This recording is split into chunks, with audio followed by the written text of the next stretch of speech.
Oke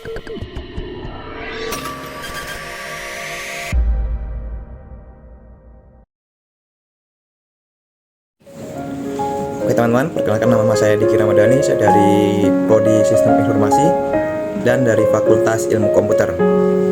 Saya sekarang lagi kuliah di Universitas Putri Sorong, dan di sini saya akan menjelaskan tentang 9 penyalahgunaan teknologi dalam 3 tahun terakhir.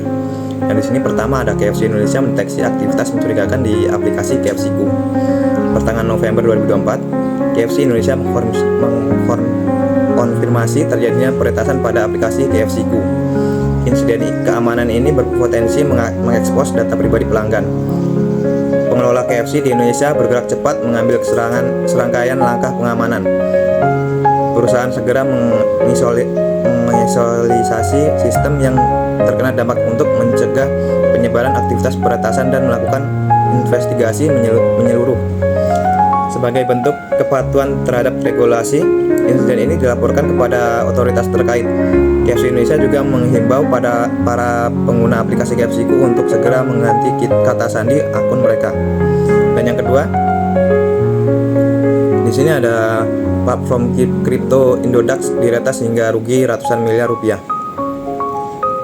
Serangan terhadap Indodax menjadi salah satu kasus cybercrime tahun 2024 yang paling menghebohkan di tanah air. Kerugian mencapai 280 miliar lebih.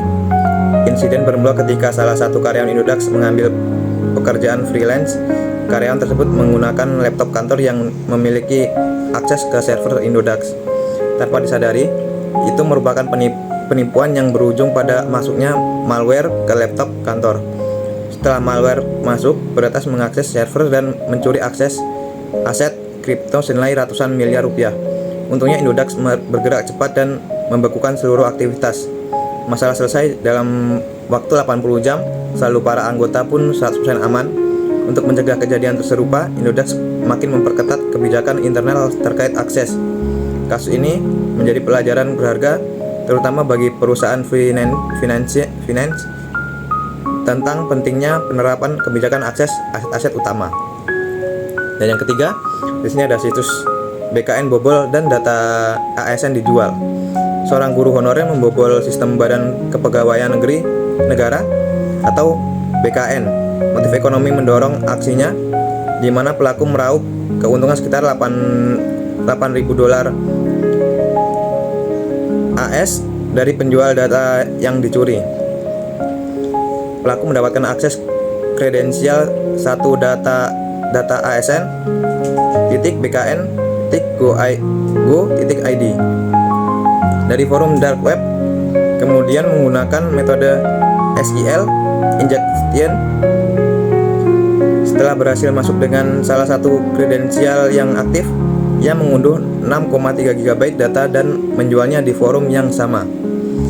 Data-data tersebut mencakup informasi kepegawaian ASN dan memang valid. Kabar baiknya, kejadian ini tidak mempengaruhi layanan manajemen ASN. Pada 11 September 2024, pelaku berhasil diamankan oleh pihak berwajib setelah menjalani beberapa tahap penyelidikan. Untuk yang keempat, di sini ada ratusan ribu data pelanggan Biznet dibocorkan insider. Selanjutnya, ada satu kasus cybercrime di Indonesia tahun 2024 yang menunjukkan insiden threat sama berbahaya dengan serangan eksternal. Kasus terkait kebocoran data 380.000 data pelanggan Biznet Network yang disusul 150.000 lebih data milik jaringan Biznet lainnya. Berdasarkan klaim awal, pelaku mengaku sebagai karyawan Biznet. Akan tetapi, setelah investigasi mendalam, Biznet memastikan kebocoran data dilakukan oleh pihak eksternal. Perusahaan lalu menggandeng kepolisian untuk mengusut kasus tersebut secara menyeluruh. Oke, yang kelima, jutaan data wajib pajak beredar di forum dark web. September 2024, akun X bernama Teguh Aprianto mengunggah tangkapan layar terkait penjualan 6 juta data MPP di forum dark web. Data yang bocor ini termasuk milik para pejabat tinggi negara. Pertas Bjorka lagi-lagi berada di balik insiden ini.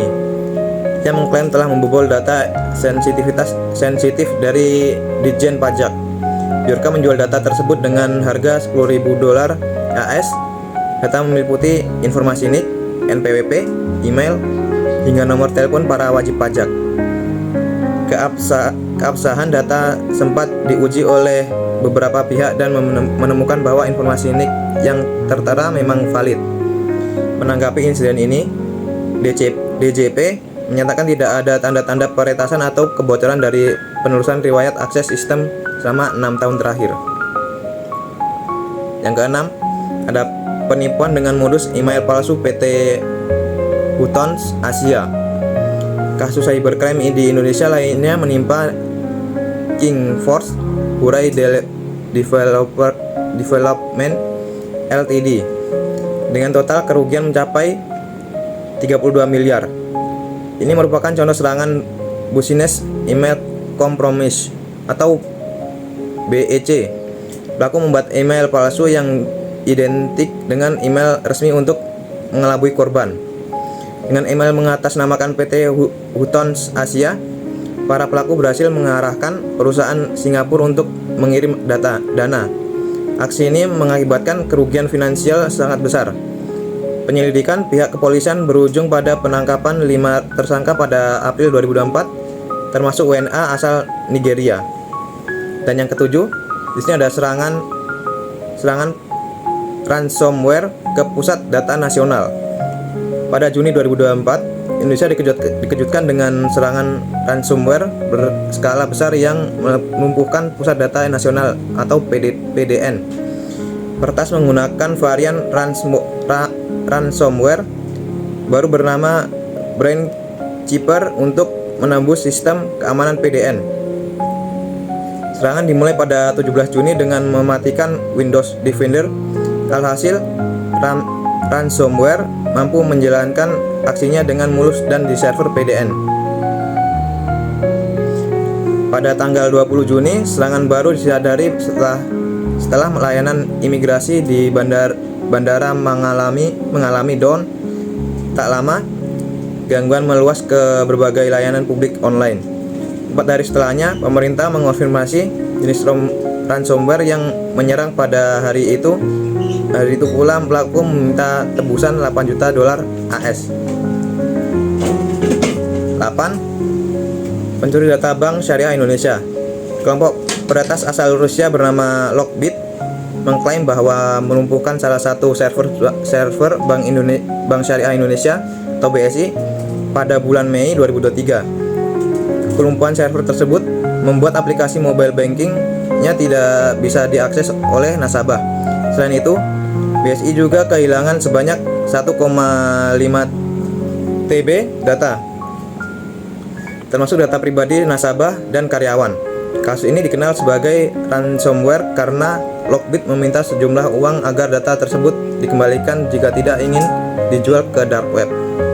Dan yang terakhir, ke-9, Komdigi tutup 1,3 juta konten porno dan judi online sejak tanggal 20 Oktober 2024. Kementerian Komunikasi dan Digital atau Komdigi menutup sebanyak 1.352.401 konten judi online dan pornografi dalam periode 20 Oktober 2024 sampai 8 Maret 2025.